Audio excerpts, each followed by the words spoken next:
PM Modi लगातार देश की इकोनॉमी को $5 ट्रिलियन तक ले जाने की बात करते हैं, जिसका विपक्षी पार्टियां मजाक बनाती हैं। लेकिन अब जिस तरह की रिपोर्ट सामने आ रही है, उसके मुताबिक देश जिस गति से प्रगति के रास्ते पर चल रहा है, उससे भारत जल्द ही 5 नहीं बल्कि 7 ट्रिलियन की इकोनॉमी के लक्ष्य को पार कर जाएगा।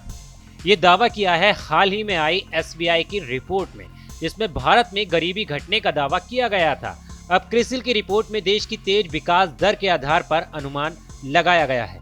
क्रिसिल के मुताबिक देश की ग्रोथ घरेलू स्ट्रक्चर सुधारों के दम पर तेजी से बढ़ेगी और ये 2031 तक दुनिया की तीसरी सबसे बड़ी अर्थव्यवस्था बन चुकी होगी। इस रेस में ये अपने तय किए आर्थिक लक्ष्यों को भी पार कर सकती है।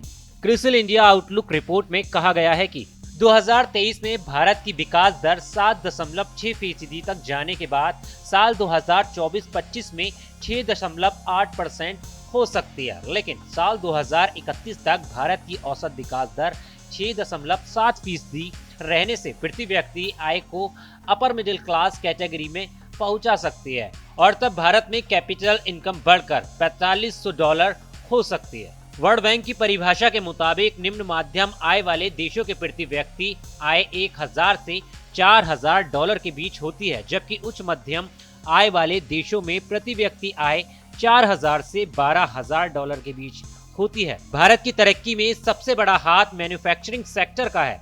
पीएम मोदी ने अपने पहले कार्यकाल में मेक इन इंडिया का नारा दिया था, जिसका असर अब दिखाई देने लगा है। दरअसल मैन्युफैक्चरिंग सेक्टर में उच्च क्षमता का उपयोग, ग्लोबल सप्लाई चेन का डाइवर्सिफिकेशन, इंफ्रास्ट्रक्चर सेक्टर में निवेश पर जोर, ग्रीन सेक्टर की तरह तेजी से बढ़ते कदम और लेंडर्स की मजबूत बैलेंस शीट को माना जा रहा है। ऐसे में क्रिसिल का मानना है कि लगातार जारी सुधार, बढ़ता हुआ ग्लोबल कंपटीशन और वैल्यू चेन में आगे बढ़ने से देश की जीडीपी में मैन्युफैक्चरिंग सेक्टर की हिस्सेदारी साल 2031 में 20% से ज्यादा हो सकती है।